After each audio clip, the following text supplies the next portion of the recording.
Allô, chers frères et sœurs, bonsoir à tous. Nous venons continuer encore sur le thème de la maladie, de la guérison. Et maintenant, nous voulons continuer sur le thème qui est le chrétien et la médecine. Alléluia. Chers frères et sœurs, je vous pose la question. Lorsque vous tombez malade, quel est votre premier recours? Votre premier recours, c'est de vous tourner vers le Seigneur ou c'est de vous tourner directement vers les médecins? Alléluia. Beaucoup de personnes sont pour ce qu'on peut consulter un médecin. Pour les plus extrémistes, ils vous diront qu'en tant que chrétien, on n'a pas le droit, alléluia, de consulter un médecin. Alléluia. Est-ce que dans la parole de Dieu, Jésus était contre le fait que les gens côtoyaient des médecins? Alléluia. Je ne le crois pas. Pourquoi? Alléluia. Parce que on voit que à 3 reprises, alléluia, j'ai pris soin de le noter, à 3 reprises dans la Bible, dans le Nouveau Testament, alléluia, Jésus fait allusion aux médecins. Lui-même, il a dit que ce ne sont pas ceux qui sont bien portants qui ont besoin de médecins, mais ce sont les malades.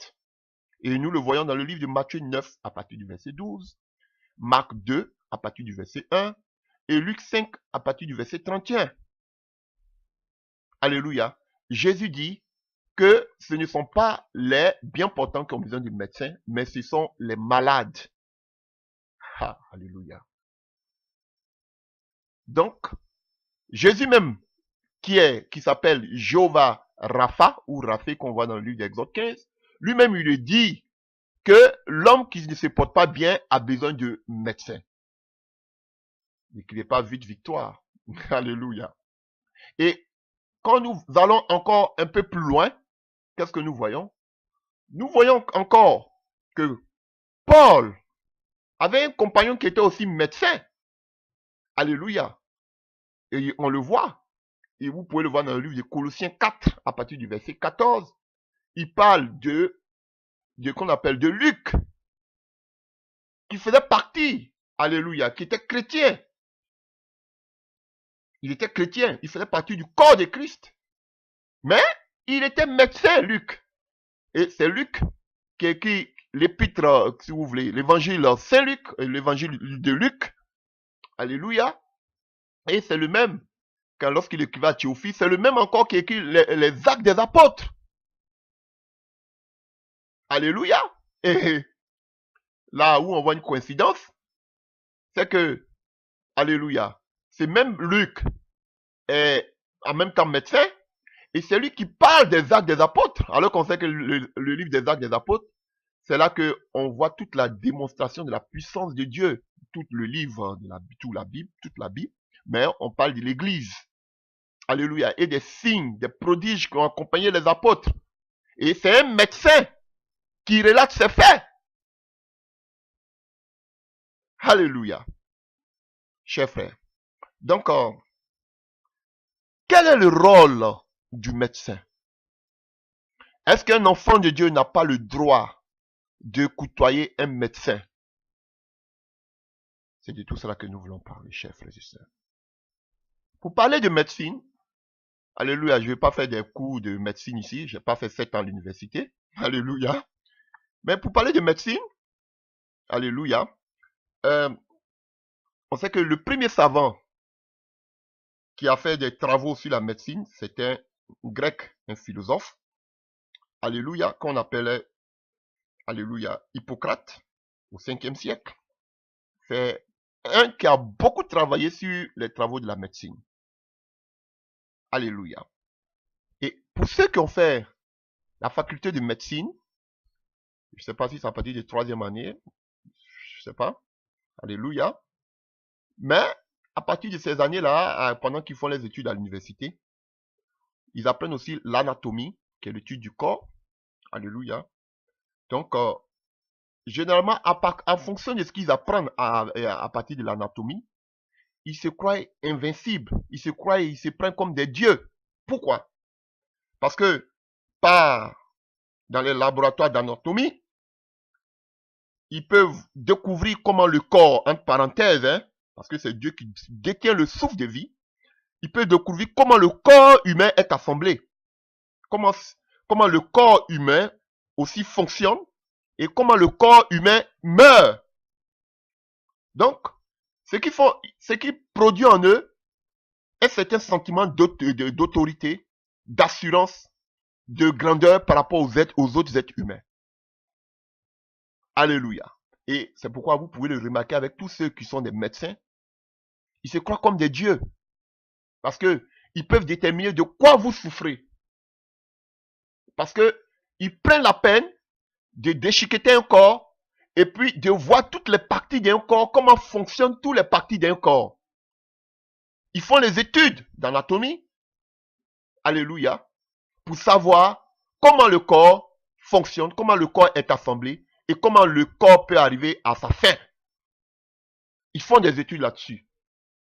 Donc, automatiquement, ça leur donne une certaine supériorité. Ils se croient donc comme des dieux. Alléluia. Mais n'oublions pas aussi que plus de 70% de ces médecins-là, alléluia, ils ont tous, comme on appelle, ils ont tous comme on appelle, une assurance vie. Presque tous ces médecins.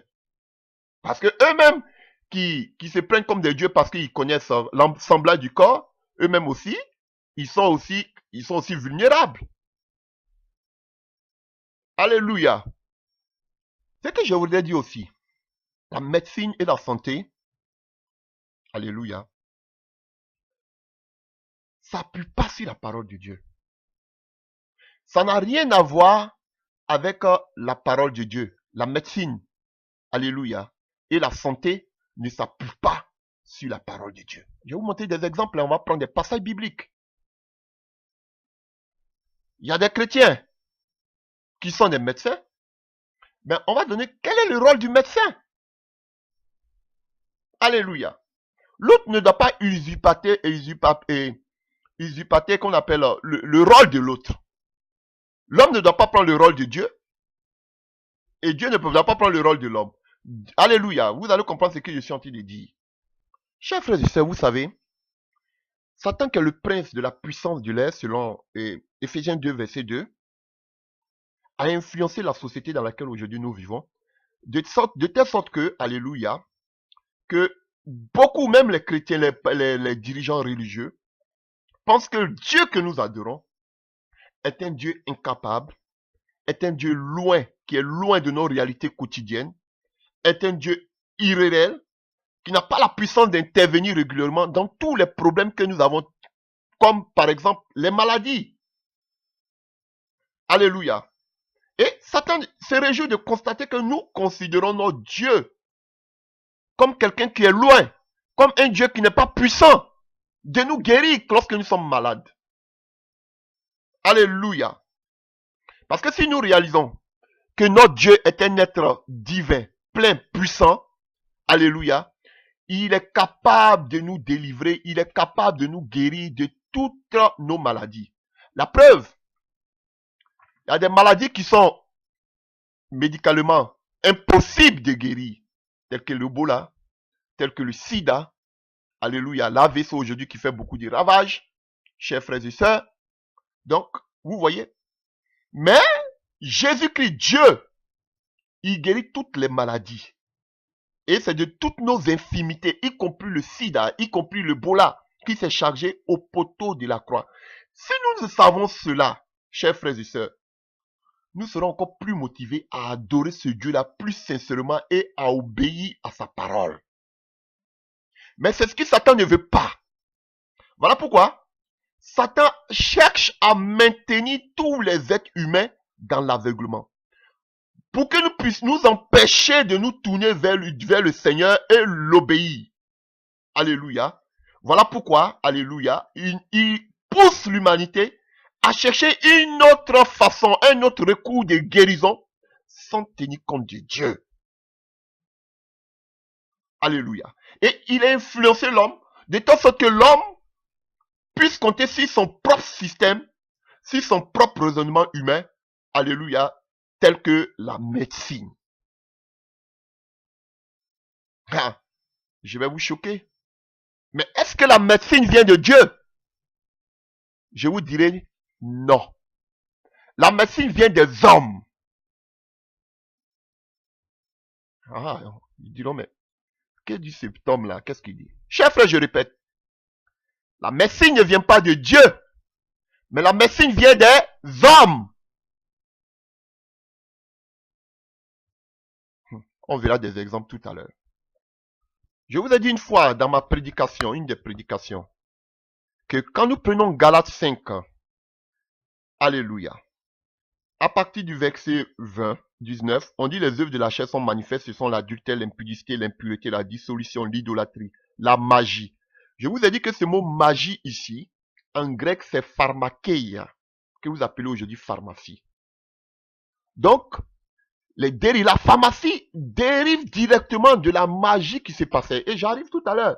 Parce qu'on verra même que beaucoup de médecins, ils sont assermentés, mais beaucoup travaillent pour le compte du diable. Parce que vous allez voir que les hôpitaux sont le lieu le plus privilégié de tous les démons. Parce que là, il y a la vie, là, il y a la mort, là, il y a le sang. Je vous parlerai de beaucoup de choses que j'ai appris. Et je vais faire une seule vidéo. Concis, court et, alléluia, correct. Alléluia, par la grâce de Dieu. Donc, alors qu'on nous dit que celui qui a développé plus les travaux sur la médecine, c'est Hippocrate, c'était un philosophe, un savant grec. Et on nous dit ici, pharmakeia, la magie ici qu'on voit dans le livre de Galates 5, verset 19, ça sort des pharmakeia que vous appelez aujourd'hui les pharmacies. Donc aujourd'hui, la pharmacie et la médecine étaient dérivées des œuvres même occultes. Laissez-moi vous choquer aujourd'hui. Alors, que dirons-nous? Mais Jésus même a dit que ce sont les malades qui ont besoin de médecins, n'est-ce pas, chers frères et sœurs? Écoutez, je ne vais pas oublier, n'oublions pas que il y a beaucoup de spécialistes de la santé qui exercent un métier à leur métier avec beaucoup de sérénité, de sincérité du moins. Beaucoup de médecins soulagent beaucoup de personnes. On les apprécie pour le travail qu'ils font. Je ne dis pas que la médecine est mauvaise en soi, puisque même Jésus lui-même a dit que ce sont les malades qui ont besoin de médecins. Et on voit encore, alléluia, qu'on avait un frère qui nous écrit le livre des Actes des Apôtres, sur lequel j'aime beaucoup prêcher, qui était aussi médecin. Mais frère, on va faire la part des choses. On va voir quel est le rôle de Dieu et quel est le rôle des médecins. Alléluia. Ne rejetons pas tout du réveil de la mer. Je ne dis pas que la médecine est mauvaise. Par exemple, je vais vous donner pourquoi je dis cela. Alléluia. Satan est tellement subtil, tellement rusé, que son but, c'était de détourner tous les êtres humains de la confiance qu'ils plaçaient en Dieu. J'ai dit tout à l'heure dans le livre de Exode 15 que quand le peuple d'Israël est sorti de l'Égypte, alléluia, automatiquement après avoir sauvé Dieu, dit la première des choses que je suis Dieu, Jéhovah Rapha, celui qui vous guérit. Ne cherchez même pas une autre guérison ailleurs. Pourquoi? Parce qu'en Égypte, il y avait des dieux aussi de guérison. Quand ils partaient à Canaan, les Canaans aussi avaient un dieu qu'ils adoraient qu'on appelle Baal-Zéboub. Belzébul. Baal-Zéboub était aussi le dieu de la médecine. Alors, Dieu dit à même ton peuple d'Israël, avant que vous croisez ce Baal-Zéboub là, je préfère vous dire en même temps que c'est moi qui vous guéris. C'est pas un autre. Donc le Dieu de guérison, de la guérison existait partout. Déjà dans toutes les civilisations. Mais j'aime ce que ce Français a dit une fois. Alléluia. Le médecin chercheur français pouvait dire un jour que la médecine soigne, mais c'est Dieu qui guérit. Ah. Il a déjà tout conclu. Ce chercheur médecin français pouvait dire, c'est la médecine soigne, mais c'est Dieu qui guérit. Alléluia. Et pour cela, avant de continuer, je vais vous donner un passage biblique. Allons-y que je vous choque un peu. Alléluia. Comme je vous ai dit, on prend un passage biblique, peut-être même 2 ou bien 3. Mais je vais faire une seule vidéo rapidement, donc nous allons aller un peu rapidement. Alléluia. Dans le livre de 2 Chroniques 16, à partir du verset 7. Dans ce temps-là, Anani, le voyant, alla auprès d'Hazar, roi de Juda, et lui dit, parce que tu t'es appuyé sur le roi de Syrie, et que tu ne t'es pas appuyé sur l'Éternel ton Dieu, l'armée du roi de Syrie s'est échappée de tes mains. Les Éthiopiens et les Libyens ne formaient-ils pas une grande armée avec les chars et une multitude de cavaliers? Et cependant l'Éternel les a livrés entre tes mains, parce que tu t'étais appuyé sur lui. Car l'Éternel étend ses regards sur toute la terre pour soutenir ceux dont le cœur est tout entier à lui. Et c'est ça le problème de Satan. Satan ne veut pas qu'aujourd'hui, ne veut pas qu'aujourd'hui, le cœur des chrétiens, le cœur de l'humanité, de tous les hommes, de tous les humains, soit tout entier à l'Éternel. Alléluia. Voici le but aujourd'hui de Satan. Tu as agi en insensé dans cette affaire, car dès à présent, tu auras des guerres. Vous avez vu? Satan ne veut pas que les regards des enfants de Dieu ou des humains soient totalement fixés sur leur Dieu. Asa fut irrité contre le voyant et le fit mettre en prison parce qu'il était en colère contre lui, parce qu'il lui a dit la vérité, il a jeté le prophète en prison. Alléluia. Et dans le même temps, Asa opprima aussi quelques-uns du peuple. Les actions d'Asa, les premières et les dernières, sont écrites dans le livre des rois de Juda et d'Israël. La 39e année de son règne, Asa eut les pieds malades. Il était malade. Il a eu les pieds malades au point d'éprouver de grandes souffrances. Même pendant sa maladie, il ne cherchait pas l'Éternel, mais il consulta plutôt qui? Les médecins. Il consulta les médecins au lieu de consulter Dieu. Asa se coucha avec ses pères et il mourut la 41e année de son règne. On l'enterra dans le sépulcre qu'il s'y était creusé dans la ville de David. On le coucha sur un lit qu'on avait garni d'aromates et de parfums préparés selon l'art du parfumeur, et l'on en brûla en son honneur une quantité très considérable. Donc vous voyez, et c'est cette même quantité qu'on a utilisée aussi pour Jésus-Christ de Nazareth. Donc Jésus est notre roi. Donc vous comprenez? Asa est mort à combien? 41 ans. Jeune. Pourquoi? Parce que non seulement il avait plus mis sa confiance au Seigneur, et lorsqu'il était malade, qu'est-ce qu'il fait? La Bible précise qu'il n'a pas mis sa confiance en Dieu, il n'a pas cherché Dieu pour être guéri, mais il allait plutôt voir les médecins. Mais si c'était mauvais, pourquoi la Bible allait mentionner? Si c'était bon, du moins, pourquoi la Bible allait mentionner qu'il allait voir les médecins? Est-ce que les médecins c'est mauvais? Mais le fait qu'il a laissé Dieu pour aller voir les médecins, la Bible dit qu'il est mort très jeune. Ah, je vais vous choquer. Il est mort très jeune. Et ce n'est pas le seul exemple que je peux vous prendre.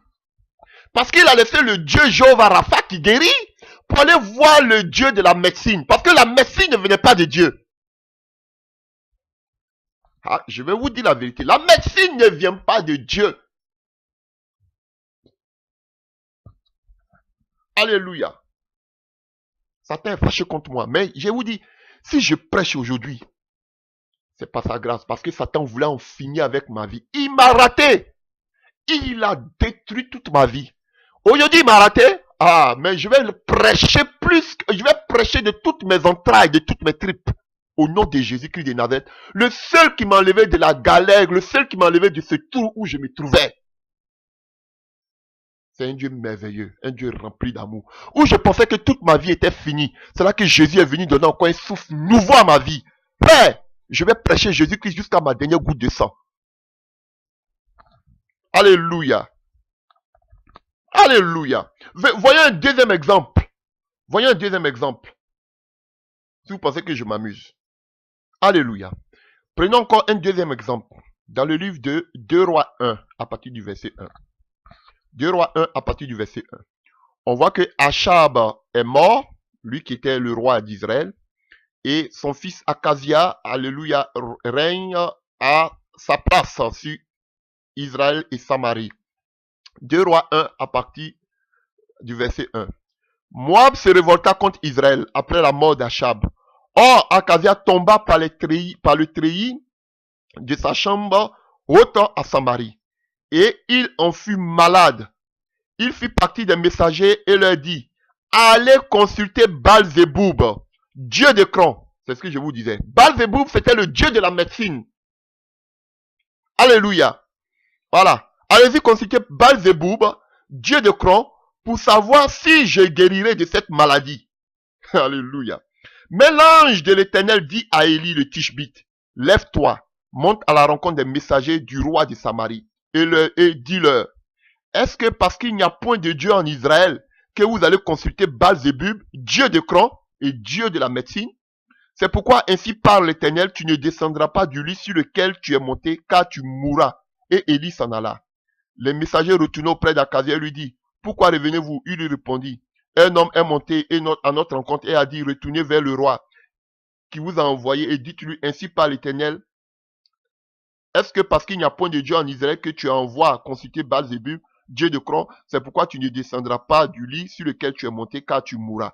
Akazia lui dit, quel air avait l'homme qui est monté à votre rencontre et qui vous a dit ces paroles? Il lui répondit, c'était un homme vêtu de poils et ayant une ceinture de cuir autour des reins. Et Akazia dit, ah, ça c'est Élie, le Tishbite. Et on voit que il a envoyé des personnes et qu'on appelle vers Élie et on voit que le feu est descendu. Alléluia. Et on nous dit que au verset 17 que Akazia mourut selon la parole de l'Éternel prononcée par Élie et Joram régna à sa place la seconde année de Joram, fils de Josaphat, roi de Juda, car il n'y avait point de fils. Le reste des actions d'Akazia et ce qu'il a fait, cela n'est-il pas écrit dans le livre des chroniques des rois d'Israël? Chers frères et sœurs, vous avez vu, Dieu l'a frappé. Et qu'est-ce que Élie dit? Élie, lui, il était venu simplement pour instaurer le Dieu d'Israël. Et qu'est-ce que lui fait? Comme il est le fils d'Achab et de Jézabel, il va adorer Baal-Zéboub, le Dieu de la médecine. Et Élie, l'ange de l'Éternel parle à Élie pour dire, va, tu vas aller dire, c'est parce qu'il n'y a pas de Dieu en Israël que vous partez adorer Baal-Zéboub, le Dieu de la médecine. C'est la même question que Dieu pose aujourd'hui à son église. Aujourd'hui, même les chrétiens se tournent aujourd'hui vers la médecine. C'est parce qu'il n'y a plus de Dieu. Jéhovah Rapha, parce que Dieu ne guérit plus. Ou bien parce qu'il n'y a pas de véritable serviteur de Dieu qui prend aujourd'hui la guérison divine, que vous donnez, vous mettez votre confiance à la médecine. Alors qu'il y a des maladies qui ne peuvent même pas guérir, comme le sida, que Dieu guérit. Et la Bible dit qu'il est mort. Il est mort. Alléluia. Si c'était mauvais, si c'était pas mauvais, qui écoutait des médecins, Dieu allait dire que c'est bon. Vous allez me dire alors, mais pourquoi Jésus dit que c'est les malades qui ont besoin de médecins? Lui-même était malade. On arrive à ça. Voyez, je vous connais. Alléluia. C'est que je voulais dire par rapport à Baal-Zéboub. Alléluia. Pour que les gens guérissent, ils étaient obligés de mettre des potions, des remèdes. Alléluia. Et ils faisaient même des cultes à leurs dieux païens. On leur donnait des remèdes, on leur donnait des potages à boire. Même chose comme ça aujourd'hui la médecine avec les médicaments. Il n'y a rien de nouveau. C'est comme ça que les adorateurs de Baal-Zéboub, qu'on appelle, opéraient pour guérir ceux qui étaient malades. Et on partait, aujourd'hui, on leur dit, lui-même vous avez compris ce qu'il a dit, allez-y demander à Baal-Zéboub si je vais guérir de cette maladie. Comme beaucoup aujourd'hui sont sur la langue des médecins. Ah, médecin, ah, vraiment, ma maladie là, est-ce que ça va aller? Est-ce que ça va s'améliorer? Ou bien est-ce que je n'ai pas beaucoup de temps à vivre? C'est les médecins qui détiennent votre souffle de vie. C'est les médecins qui détiennent le nombre de choses qu'on appelle d'années encore que vous devez vivre sur la terre. Comme Akazia allait à demander à Baal-Zéboub si il avait encore le long temps qu'on appelle une longue année à vivre, de longues années à vivre, ou bien s'il devait mourir. Alléluia. De la même manière, c'est comme ça que vous courez derrière les médecins. Parce que ce sont eux qui détiennent votre vie comme Baal-Zéboub, détiennent la vie de ces gens-là. C'est pas la même chose. Rien de nouveau. Pourquoi? Parce que vous avez oublié le Dieu d'Israël qui guérit. C'est pourquoi Élie va être dans toute sa colère pour dire, est-ce que c'est parce que Dieu ne fait plus de miracles? Dieu ne guérit plus que vous tournez aujourd'hui vers la médecine? Qui ne fait que soigner. Alléluia. On a des frères chrétiens qui sont médecins. Peut-être qu'ils écouteront cela. Mais je connais des chirurgiens, même avant de passer à une opération chirurgicale, qui prient. J'en ai connu. Qui prient parce qu'ils savent que ce n'est pas eux qui détiennent le souffle de vie. Nous allons continuer. Alléluia. Voyons maintenant un autre roi. On parle des rois. Dans le livre d'Ésaïe 38, vous le voyez aussi dans le livre des rois. Ésaïe 38.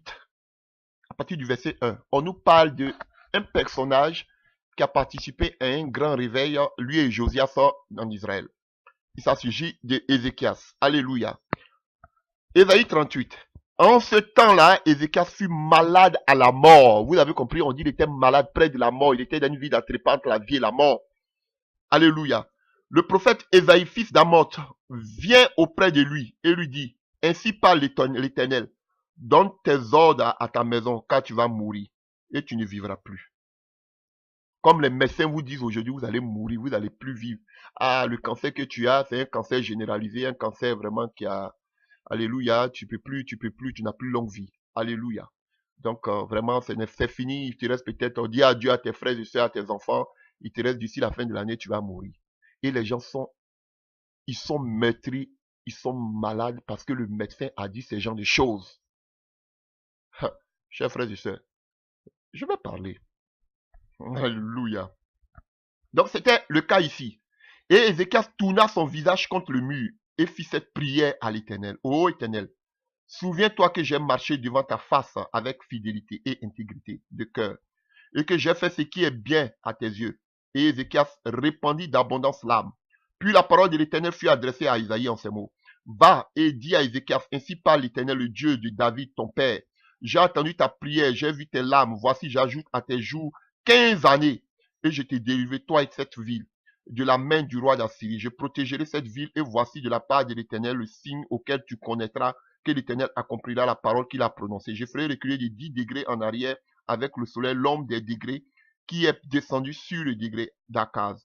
Et le soleil recula de 10 degrés sur les degrés où il était descendu. Alléluia. Et on voit que, vous allez voir dans le livre des Chroniques aussi, et on voit que qu'on appelle le prophète a pris des plantes de figues, a pris des figues, des figuiers, pas des figuiers, des feuilles de figues, et il a mis sur la maladie, il a mis, bon, on l'a massé avec, et il était guéri.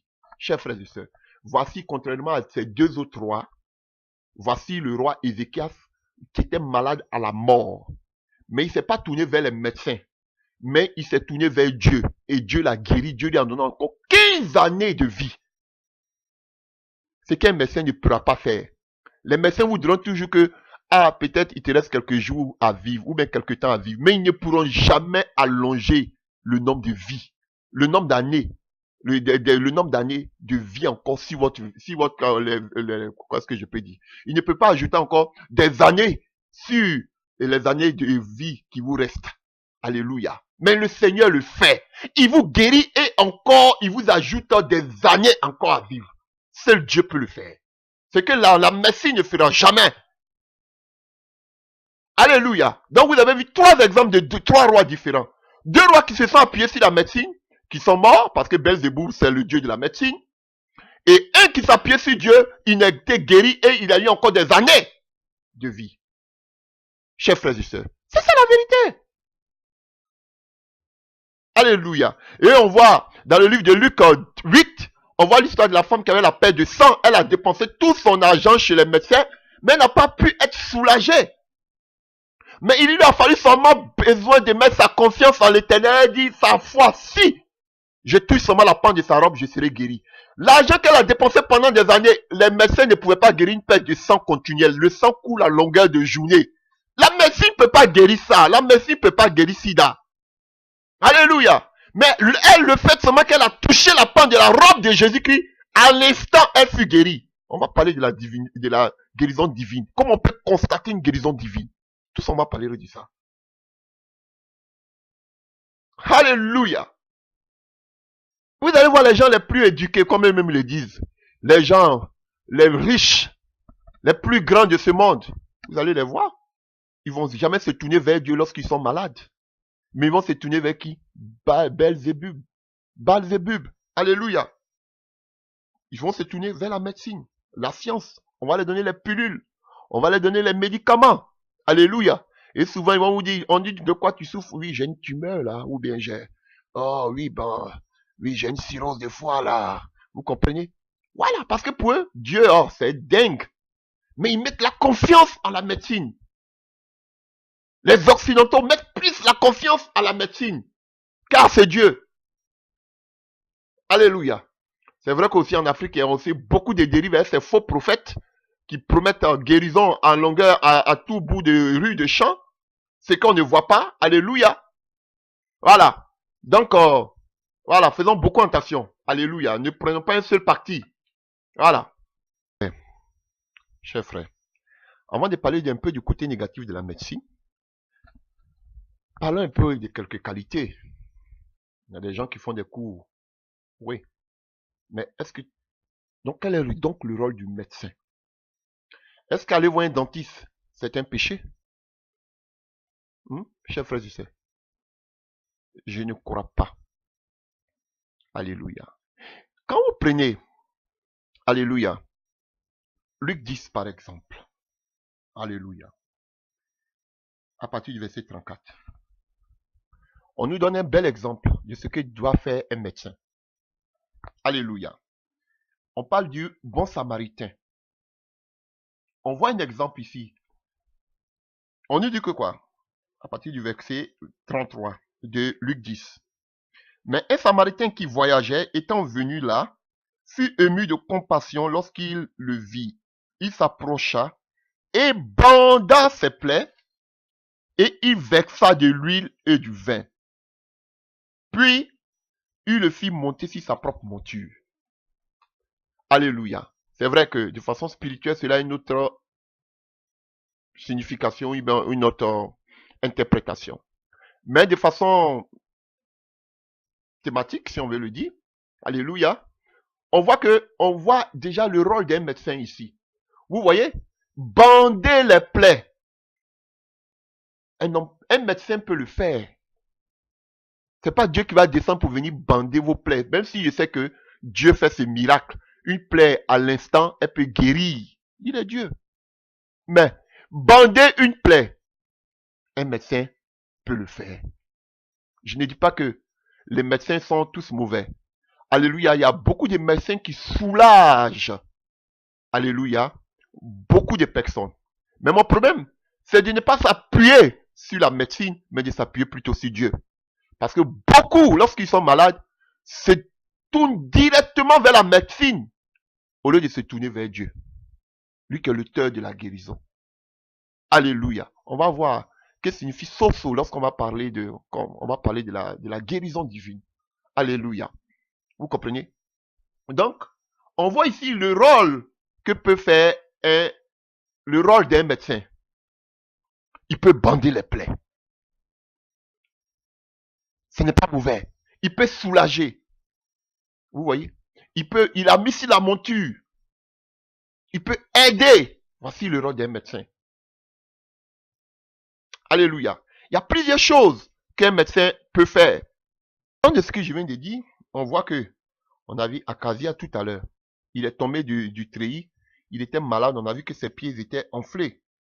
Mais, il était allé voir un médecin pour les pieds. Belzéboub. Dieu s'est fâché pour dire que le médecin, qu'est-ce qu'il peut faire? Il peut bander les plaies. Il voit l'os, remettre l'os en place, comme on le voit. Il y a beaucoup qui le font. Des professionnels de la santé qui le font. Mes chers frères et sœurs, et ils peuvent bander. Ils peuvent s'occuper de la blessure. Mais celui qui va guérir parfaitement, c'est le Seigneur. Alléluia. L'homme de la situation, c'est le Seigneur. Et ils peuvent te dire que le pied est déboîté. Ils peuvent remettre le pied en place. Ils vont essayer de le fixer. Mais celui qui peut guérir totalement le pied, alléluia, c'est Dieu. Alléluia. Par exemple, les accouchements. Dieu n'a pas besoin. C'est vrai que même, on va voir que dans l'Ancien Testament, qu'on appelle, dans le livre d'Exode du moins, alléluia, dans le livre d'Exode du moins, pas dans l'Ancien Testament, dans le livre d'Exode, alléluia, et parce qu'on voit que la loi a été donnée en Exode 19, on nous parle de ces femmes, alléluia, de ces madrones, de ces sages-femmes qui s'occupaient des accouchements, alléluia. Est-ce qu'une femme qui veut accoucher aujourd'hui, frère, elle peut avoir besoin d'une femme gynécologue, alléluia. Pour l'accouchement, elle aura besoin peut-être des sages-femmes. Frère, voici le travail que peut faire un médecin. Aider les femmes à accoucher. Ce n'est pas mauvais. Alléluia. Soigner, bander les plaies, aider, ce n'est pas mauvais en tant que médecin. Lorsqu'on a une dent qui ne se porte pas bien, peut-être parce que nous avons mal mangé ou bien nous avons mal entretenu la dent, nous avons une dent carriée. Alléluia. Le dentiste peut enlever la dent. Ce n'est pas un péché, ce n'est pas mauvais. Mais le médecin ne doit pas usurper la place de Dieu. C'est Dieu qui guérit. Le médecin aide son prochain à pouvoir tenir sa santé. Alléluia. Mais celui qui donne la santé, alléluia, c'est Dieu. Le médecin peut donner des conseils pour tenir ta santé au bon fixe. Mais celui qui détient le souffle de vie, c'est Dieu. Des opérations, telles que pour t'enlever la pénicite, oui, si tu as trop de caillots, je sais pas, on peut t'opérer pour enlever cela. Ce n'est pas mauvais. Si tu as des malformations, alléluia, on peut t'enlever, alléluia, on peut te faire, excusez-moi, te taper une chirurgie, alléluia, pour que tu puisses avoir peut-être un beau visage, parce que là, quand je vous parle pas de votre de changer de visage, mais des gens qui ont une malformation, alléluia, voilà, des gens qui ont des lèvres coupées ou bien un seul œil qui est beaucoup, je sais pas. Dieu fait ses miracles, mais écoutez-moi, en partie de guérison, c'est vrai que nous avons mis Dieu au-delà de tout ce que de notre vie quotidienne. Dieu peut te guérir dans tous les petits domaines, comme dans les grands domaines. C'est parce qu'on a mis Dieu, on a pensé que Dieu il agit seulement que dans les grandes choses. On a négligé Dieu dans les petits domaines de notre vie. Sinon, Dieu peut te guérir de toutes sortes de maladies. Même des migraines. Dieu te guérit. Alléluia. Frères et sœurs, on sait que la naissance des enfants, ce n'est pas une maladie dont les femmes ont besoin d'être guéries. Mais on voit que c'est une chose naturelle, voulue par Dieu. Voilà. Donc, ces femmes auront besoin vraiment d'aide. C'est vrai qu'aujourd'hui, on sait que nos mamans accouchaient facilement sans passer aujourd'hui par la césarienne. Aujourd'hui, la médecine, aujourd'hui, avec tous les aliments que nos sœurs mangent et consomment, elles deviennent de plus en plus vulnérables. Alléluia. Et vous voyez, quand on se détourne de Dieu, aujourd'hui, tout le monde, dès que ta femme est enceinte, en même temps, allez, on dit césarienne. Vous voyez, voici la médecine. La médecine change ce qui était nature en contre-nature. Alléluia. Vous voyez, combien de femmes aujourd'hui accouchent de façon normale? Alléluia. Donc, voilà. Donc, les médecins peuvent faire beaucoup de choses. Je ne dis pas que tout ce qu'ils font, alléluia, c'est mauvais. Alléluia.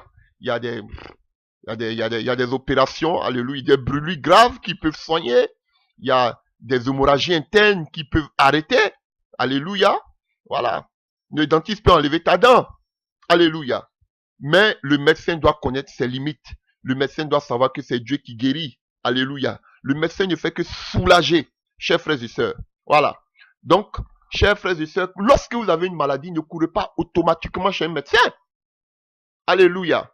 Ne courez pas automatiquement chez un médecin. Vous devez mettre votre foi en Christ. Surtout que vous allez voir, je vais parler maintenant des œuvres négatives, vous allez voir que surtout la médecine, lorsqu'un enfant naît comme ça en Occident, automatiquement il doit avoir des vaccins. Des vaccins. Il y a des vaccins même que eux-mêmes ils produisent pour contrôler. L'enfant n'est pas malade, mais quand même l'enfant il est obligé de faire des vaccins. Vous voyez? Donc, et il y a des pays où c'est obligé de faire le vaccin à l'enfant. Tu ne fais pas, tu auras des problèmes, on risque même de t'arracher ton enfant. Vraiment, si vous pouvez voir des professionnels, quand je dis des professionnels, si vous ne voulez pas souvent de cela, si vous savez que votre enfant, vous mettez votre foi au Seigneur, que votre enfant peut s'en sortir, alléluia, ce sera difficile parce que dans d'autres pays, c'est vraiment obligatoire que dès que ton enfant naît en même temps, il doit avoir des vaccins. Alléluia. Souvent, l'enfant n'a rien, mais on dit c'est obligatoire. Loi, vraiment, maman, tu dois vraiment prier pour que la grâce de Dieu repose sur ton enfant. Parce qu'on n'est pas à l'abri. Les médecins vous manipulent. Et n'oublions pas que beaucoup, frère, je vous dis la vérité, beaucoup de médecins travaillent pour le compte du diable. Beaucoup. Alléluia. Voilà pourquoi ils sont assermentés. Ce que je dis, je l'assume. J'ai des preuves. Alléluia. J'ai un médecin pour qui j'ai prié une fois, une dame. Alléluia. qui était à l'hôpital, qui savait beaucoup, qui avait beaucoup de secrets. Elle a même été licenciée de son travail pour cela. Parce qu'elle avait beaucoup de secrets. Et qu'est-ce qu'il faisait? Alléluia, elle me le disait. Oui, quand des gens riches avaient besoin d'organes vitaux, alléluia, ils amenaient certains patients et on trouvait en eux des maladies étranges, alléluia. Et qu'est-ce qu'on faisait? On leur disait automatiquement que vous devez passer par une opération. Et qu'est-ce qu'ils faisaient? Pendant qu'on opérait la personne, on enlevait l'organe, alléluia, et on donnait ça à la personne qui avait plus d'argent, qui venait, qui pouvait acheter, c'est un business. Alléluia. Je ne vous demande pas de ne pas donner votre sang. Même votre sang sert aussi à des adorations occultes. Vous le savez? Alléluia. Et la personne même qui est le donneur d'organes ne sait même pas on doit lui octroyer un organe.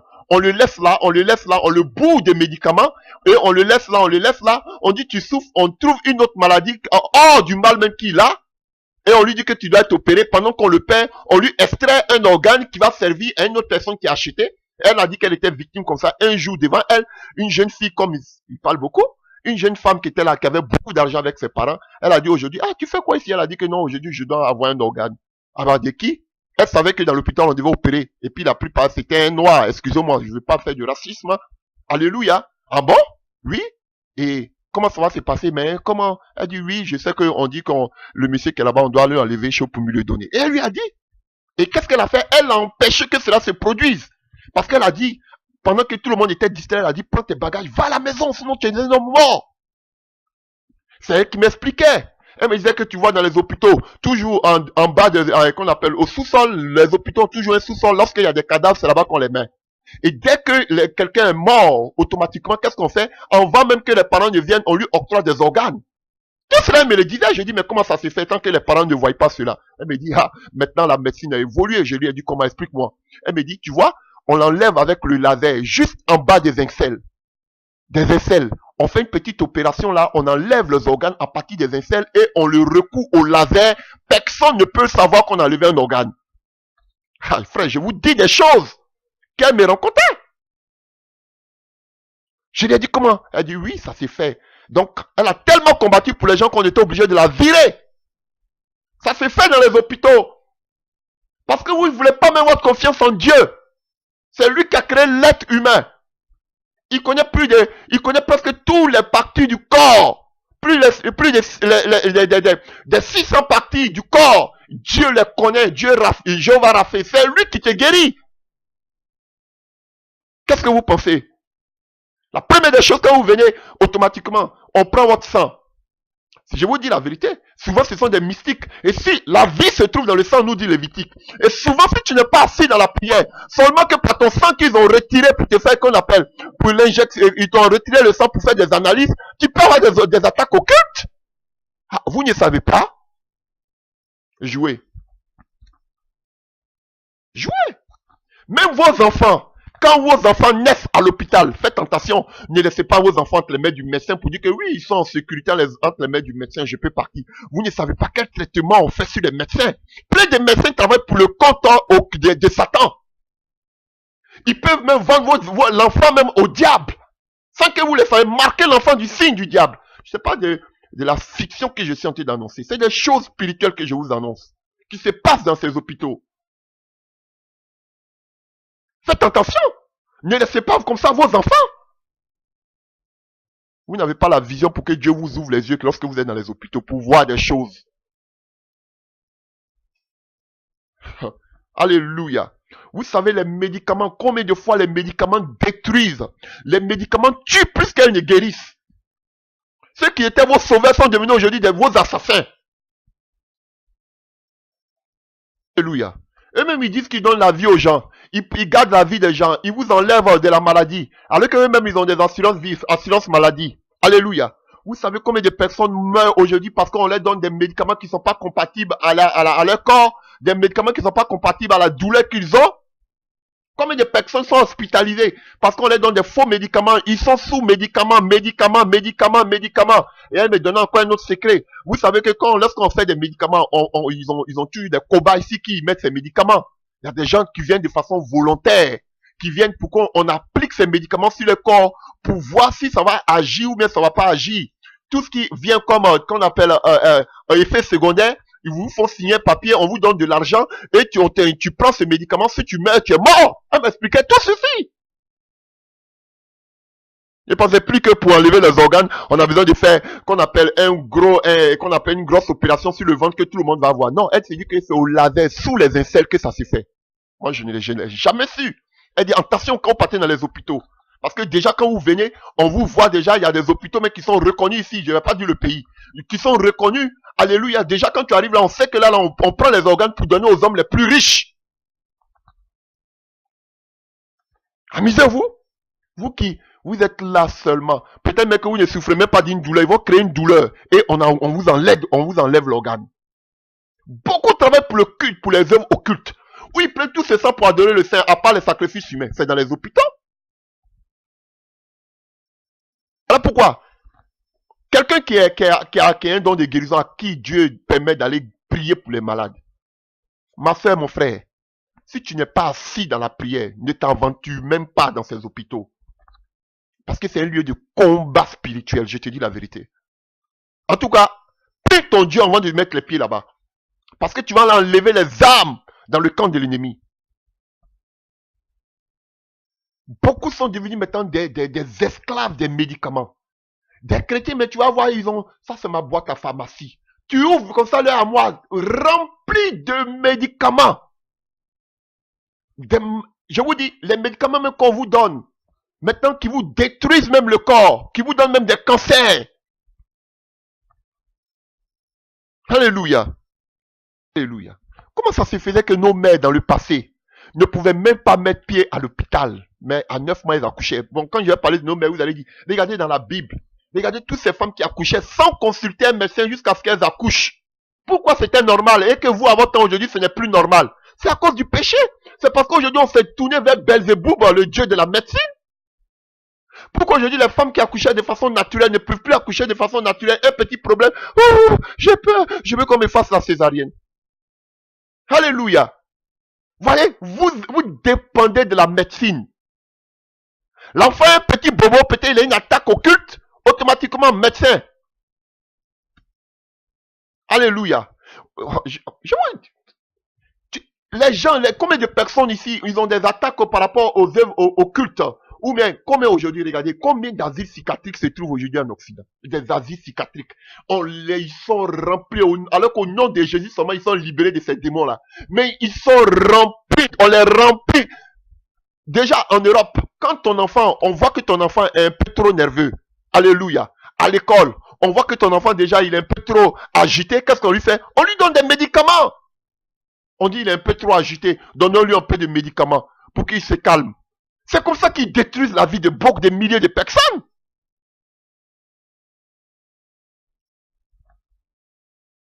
Quand Jésus dit, ce n'est pas les bien portants qui ont besoin de médecins. Alléluia. Regardez, suivez. Il parlait des pécheurs. Et lui-même, en tant que médecin, c'est lui le médecin par excellence. C'est lui qui donne la guérison. Alléluia. Et lui-même, il dit à la suite qu'il n'est pas venu pour les gens qui n'ont pas besoin de salut. Il est venu pour ceux, pas ceux qui se suffisent comme les pharisiens qui pensent qu'eux, ils sont déjà arrivés. Mais il est venu pour ceux, pour les brebis égarés qu'on appelle d'Israël. Il fait allusion à lui-même, lui le médecin par excellence. Il est venu pour ceux, regardez sa prédication sur la montagne. Alléluia. Regardez sa prédication. Il parlait seulement des gens, des mauvaises vies, des gens qui n'ont plus d'espoir. C'est de ceux-là à qui il est venu à apporter ses coups. Parce que lui, il est le médecin qui guérit. La médecine aujourd'hui, frère, vous empêche. Alléluia, Satan a réussi vraiment son coup. C'est de vous empêcher de vous tourner à 100% vers Dieu. Parce que quand on est un petit bobo, on court vers le médecin. C'est le médecin qui détient maintenant le restant de nos vies. Alléluia. C'est Dieu vers qui nous devons nous tourner. Voilà pourquoi Élie a dit, c'est parce que vous n'avez plus de Dieu en Israël que vous vous tournez aujourd'hui vers la médecine. Alléluia. Parce que la foi a disparu. On n'a plus confiance en Dieu. Alléluia. Ne dis pas que les médecins ne peuvent pas aider. On a vu, alléluia, avec le bon samaritain, il y a des choses qu'ils peuvent faire. Ils peuvent aider même les femmes à accoucher. Alléluia. Les femmes, les médecins, les sages-femmes, ils peuvent bander des plaies. Ils peuvent faire certaines opérations. Alléluia. Mais ils ne vont pas détenir la guérison. Celui qui guérit, c'est Dieu. Chers frères et sœurs, tournons nos yeux vers Dieu. C'est Dieu qui guérit. Tu peux faire toute ta vie là, sans mettre un jour pied chez un médecin. C'est possible. Alléluia. Tu peux le faire. Oui. Mais maintenant, si tu ne te sens pas bien, tu as besoin forcément d'aller chez un médecin. Si tu travailles, que tu veux avoir une permission, vous voyez, tout est tellement organisé de tel fait que tu dois forcément aller vers Balzéboub. Même si tu es malade, tu dois aller chez le médecin. C'est le médecin qui doit signaler, qui doit approuver que tu es malade. Et puis il te donne, comme on appelle, je ne sais pas comment vous appelez ça. Alléluia. Voilà. Il va te donner un papier qui prouve que tu es malade, tu peux rester à la maison pour te reposer. Alléluia. Vous savez, tout cela pour que nous puissions nous tourner vers la médecine. Et ce sont eux qui nous donnent des vaccins. On ne sait même pas comment ils font les vaccins. Alléluia. Ils viennent, ils vous injectent. Vous êtes obligé d'accepter. Voilà, on dit que c'est contre les épidémies. C'est contre les fléaux. Vous ne savez même pas où ils l'ont tiré. Alors qu'on sait que les fléaux, qu'on voit dans la Bible, c'est Dieu qui a frappé le peuple d'Israël avec, et d'Égypte avec. Un chrétien ne doit pas être frappé de fléaux, frère.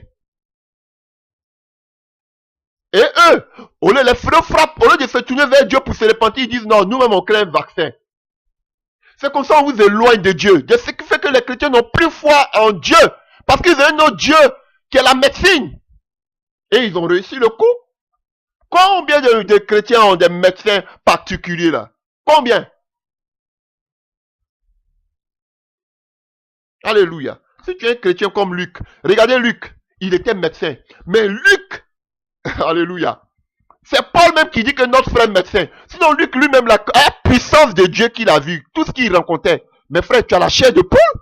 Lui-même, il sait qu'en tant que médecin, il ne peut pas faire ça.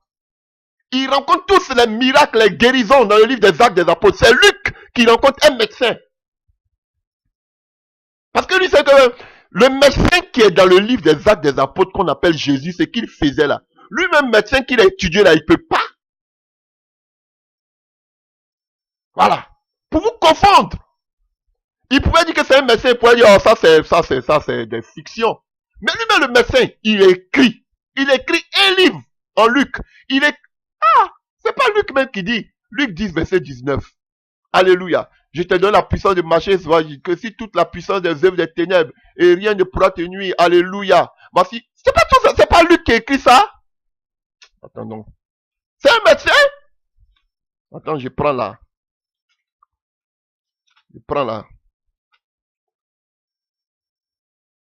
Alléluia. Voici, je vous ai donné le pouvoir de marcher sur les serpents et les scorpions, et sur toute la puissance de l'ennemi, et rien ne pourra vous nuire. C'est un médecin qui écrit ça, un médecin qui parle de la puissance de Dieu. Vous savez, si tous les médecins étaient des chrétiens, vous savez comment on allait sauver beaucoup d'âmes là? Parce que eux-mêmes, ils participent à amener beaucoup d'âmes en enfer.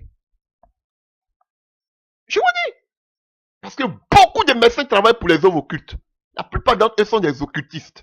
Pas eux tous. Beaucoup de médecins même là, ils vous donnent... Oh, on a trop croisé des médecins là, des médecins mystiques ici. Lui-même, il te voit déjà, il est fâché. Parce qu'il sait que vous n'avez pas le même esprit. Et ce sont des gens comme ça qui vous opèrent. Ce sont des gens comme ça qui vous prodigent des médicaments. On a vu un ici, un médecin ici, tout dernièrement, ce qui fait même pas 2 semaines, 3 semaines de se croire. Un médecin qui a donné des médicaments à des gens qui sont morts. Un hôpital en longueur de journée, ça ne faisait que mourir. Il donnait des faux médicaments aux patients. Ils sont morts en cascade. Je vous dis, jusqu'à ce qu'on l'attrape. Parce que vous mettez votre confiance à la médecine. Donc maman, si tu as ton enfant, prie pour ton enfant. Ah, je ne te dis pas de ne pas ça. Alléluia. Tout ce qui n'est pas fruit de conviction est péché. C'est la même chose que je peux dire pour ceux qui ont le sida. Et Romain nous le dit. Alléluia. Et je prends Romains 14 à partir du verset 23. Que dans ma version on dit tout ce qui ne résulte pas de la foi est un péché. Alléluia. Dans d'autres versions, on vous dira que tout ce qui n'est pas produit d'une conviction est péché. Alors, mon frère, ma soeur, peut-être tu as écouté cette vidéo, peut-être tu as le sida. Moi, je ne condamne personne. Je ne suis pas mieux que quelqu'un. Voilà. Maintenant, tu te poses des questions. Dois-je prendre, comme on appelle, mes médicaments? Ou bien j'annule, j'arrête de prendre mes médicaments pour que Dieu me guérisse? Frère, ça a ta conviction. Ce n'est pas moi, je vais décider à ta place. La Bible nous dit que tout ce qui n'est pas fruit de conviction est péché. Si tu penses que tu as assez la foi, que si tu ne prends pas les médicaments, Dieu peut te guérir, ça n'engage que toi seul. Si tu penses que tu n'as pas assez de foi, continue de prendre tes comprimés, tes médicaments. Il ne faut pas dire que j'ai dit que tu ne dois plus prendre des médicaments. Tout ce qui n'est pas fruit de conviction est péché. Tu dois marcher selon ta conviction. Si tu as la foi, alléluia, comme Ézéchias, tu te tournes, tu te répands, tu penses que Dieu peut te guérir de cette maladie qui est incurable pour les hommes, alléluia, tu peux arrêter les médicaments. Dieu va te guérir. Si tu n'as pas de foi, continue de prendre tes médicaments. Alléluia. Mais on a vu que tous ceux qui ont mis leur foi en la médecine, ils sont morts. Je ne dirais pas que parce qu'on a mis notre foi en Jésus aussi qu'on ne va pas mourir. Ils sont tous appelés à mourir. Mais je le dis et je le répète. Un enfant de Dieu né des nouveaux. Alléluia. Tu ne peux pas mourir d'une maladie. D'une maladie comme l'ulcère, comme le sida et confort. Où est ton Dieu? À moins que tu te tournes vers la médecine. Sinon ton Dieu peut te guérir. C'est la vérité. Frère, ton Dieu peut te guérir. Voilà. Donc, Dieu peut te guérir. Si tu mets ta foi, tu dis Jésus, je crois que tu peux me guérir. Il va te guérir. Voilà. Maintenant, si tu n'as pas la foi, tu veux mettre ta confiance aux médicaments. Ça ne dépend que de toi et de ta foi. Personne ne peut décider à ta place. On voit que Paul dit à Timothée, dans le livre de Timothée 5, à partir du verset 23, Dieu prend un peu de vin pour son estomac, pour les problèmes d'indigestion qu'il avait, peut-être qu'il avait. Frère, moi, je ne peux pas conseiller à quelqu'un de prendre des médicaments. Moi, je ne peux pas dire à quelqu'un. Comme je le dis, chacun doit marcher selon sa conviction. Voilà. Tu es malade, tu as ton médecin, mais je sais que c'est un plan de l'ennemi pour éloigner la création loin de son Dieu créateur. La médecine ne guérit pas. La médecine soigne. Celui qui guérit, c'est Jésus-Christ de Nazareth, le Dieu qui te guérit. C'est le seul qui peut guérir. Voilà. Maintenant, si tu veux mettre ta confiance, alléluia, et c'est ce que les prédicateurs ne vous disent pas. Vous tentez, si vous venez ici pour voir si vous allez guérir, mais on va parler de ça dans la prochaine vidéo. J'ai plein de vidéos comme ça à faire. Comment celui-même qui est malade doit se comporter? On voit que Jésus parle toujours de ta foi, et partout où Jésus passe, il dit, ton péché est pardonné. Pourquoi Jésus parle comme ça lorsqu'il guérit quelqu'un? Tout ça, on parlera de ça. Donc, chaque fois que vous devez envoyer votre enfant pour une visite médicale, priez sur vos enfants et regardez ce qu'on injecte à vos enfants. Quand vous partez à l'hôpital, pardonnez, regardez ce qu'on vous donne. Je ne voulais même pas que vous partiez, mais je sais que vous allez partir. Regardez ce qu'on vous octroie, regardez ce qu'on vous donne. Je ne dis pas que tous les médecins sont mauvais. Alléluia. Mais vous devez regarder. Voilà. Et il y a une chose aussi, médecine alternative, médecine traditionnelle. Vous savez que tous les vaccins, ok, j'ose le dire, ils sont faits à partir des plantes. Alléluia. Eux, ceux qui savent le secret. Voilà. On a vu dans le livre, on a vu avec Isaïe tout à l'heure dans le livre d'Isaïe 38, que vous pouvez voir aussi dans le livre de 2 Rois 20, à partir du verset 7. On a vu que, qu'on appelle, Isaïe a pris des feuilles de figue pour pouvoir le mettre sur Ézéchias, qui était malade. Voilà. Donc, il y a les feuilles aussi qui peuvent donner la guérison. Bon, quand il parle de la guérison, guillemets, chers frères et sœurs, on voyait qu'ils utilisaient beaucoup les figues, les feuilles, alléluia. Nous lisons aussi Apocalypse 22, verset 2. On nous parle de l'arbre qui était au milieu de la Nouvelle Jérusalem. On dit que les feuilles servaient à la guérison des nations. Donc, alléluia, il y a des feuilles aussi qui sont thérapeutiques. Alléluia, qui peuvent vous soulager. Mais dans tout cela, le seul qui guérit, c'est Dieu. Et quelque chose que je vais dire avant de terminer. Alléluia. Il y a quelque chose maintenant, une médecine qui vient vraiment qu'on appelle de l'Asie qui fait ravage, alléluia, et que vous appelez l'acupuncture, alléluia, acupuncture, du latin acus, qui signifie aiguille, et punctura, qui tient un peu sur l'italien, qui signifie piqûre, qui est une médecine traditionnelle chinoise. Alléluia. Voilà. Donc, on vous dit que quand vous avez des maux, je sais pas, des articulations, vous avez des douleurs, qu'est-ce qu'on fait? Vous faites l'acupuncture, et on vous met l'acupuncture, on vous met des aiguilles sur le corps. Chers frères et sœurs, faites beaucoup attention. C'est mystique. Ça dérive du bouddhisme. Je vous dis la vérité. Faites beaucoup attention. Tournez-vous vers Dieu, frère. Voici beaucoup de choses qu'on a citées qui peuvent vous créer, qui peuvent vous donner la maladie. Mais si vous savez que tout ce qu'on a cité aujourd'hui, vous ne vous voyez pas dedans, que souvent vous voyez malade, ça peut être une attaque aussi de l'ennemi. Priez d'abord, chers frères et sœurs. Je me suis retrouvé une fois à l'hôpital. Chers frères, je ne dis pas que c'est mauvais. Je suis allé, j'étais fatigué. Moi, c'était la fatigue due à l'œuvre de Dieu. J'avais besoin de repos. Le corps était faible, affaibli. Alléluia. Trop de jeunes, affaiblis. Je suis tombé. Parce que en ce temps-là, je devais travailler, je travaillais. Et je devais en même temps faire l'œuvre de Dieu. C'était vraiment, je n'avais pas de repos. Je suis tombé de fatigue. Frère, je suis allé, on m'a mis des ballons, comme vous le dites, mais je ne sais pas comment vous le dites. Alléluia. Voilà. J'étais la fatigue. Et on m'a dit que j'avais seulement besoin de repos. De repos.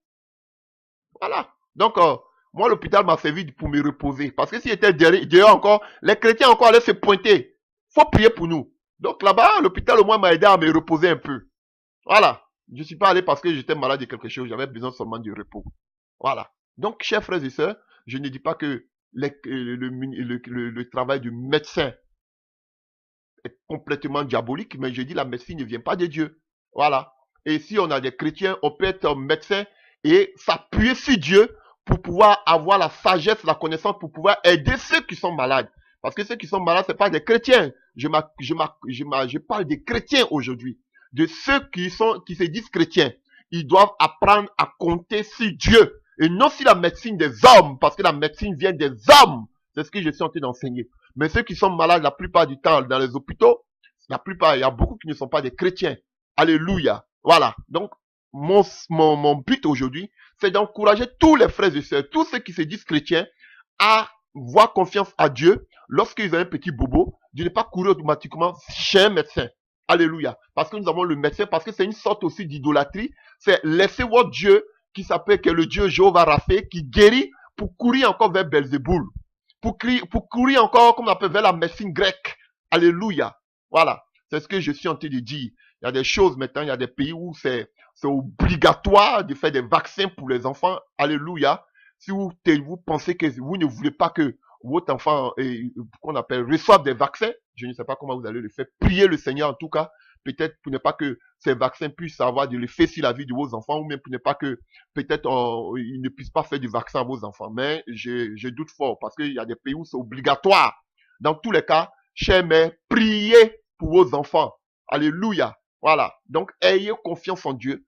Ayez confiance au Dieu d'Israël. Le Dieu qui guérit, comme Élie l'a dit, c'est parce qu'il n'y a pas de Dieu que vous tournez aujourd'hui vers la médecine. Dieu guérit. Alléluia. Donc, chers frères et sœurs, ayez la foi en Christ. Comme cette femme qui avait la perte du sang, qui s'est dit simplement, elle avait gaspillé son argent chez tous les médecins, parce qu'aujourd'hui, la médecine coûte cher. Et beaucoup se font beaucoup d'argent, même les pharmaciens aujourd'hui. Vous pensez que quoi? Il y a des virus partout. Alléluia. Ils doivent vendre les médicaments. Vous voyez? Ils doivent vendre les médicaments. Voilà pourquoi souvent, il y a des maladies qui viennent. Voilà. Parce qu'il faut que les pharmacies aussi roulent. Alléluia. Marchent. Voilà. Pour vendre aussi les médicaments. Voyez-vous? Donc, et si vous êtes des accros de médicaments, chers frères et sœurs, les médicaments détruisent plus vos corps que cela vous guérisse. Alléluia, ce sont vos premiers assassins. Ayez votre foi en Christ, ayez votre foi en Jésus-Christ, lui qui guérit. Alléluia. Voilà. Donc, ça dépend de votre foi. Si ça ne tenait qu'à moi, je vous dirais de ne pas prendre les médicaments. Priez. Mais ça dépend de la foi de chacun. Celui qui est victime d'une maladie incurable devant les hommes, ça ne tient qu'à elle. Si elle pense que en priant, Dieu peut la guérir, ça dépend de sa foi. Si elle pense qu'elle peut utiliser des médicaments, ça dépend de sa foi. Alléluia. Voilà. Donc, chers frères et sœurs, les médecins peuvent faire beaucoup de choses alléluia, comme j'ai cité quelques exemples, aider nos femmes à accoucher, qu'on appelle voir l'évolution de la grossesse, ce qui même bon, c'est pas tout à fait, mais bon, alléluia. Et qu'on appelle penser les plaies, faire certaines opérations, alléluia, ils peuvent le faire, mais c'est Dieu qui détient la guérison. Comme disait, comme pour finir, comme disait ce chercheur et ce médecin français, la médecine soigne, mais celui qui guérit, c'est Dieu. Que le Seigneur vous bénisse. Amen.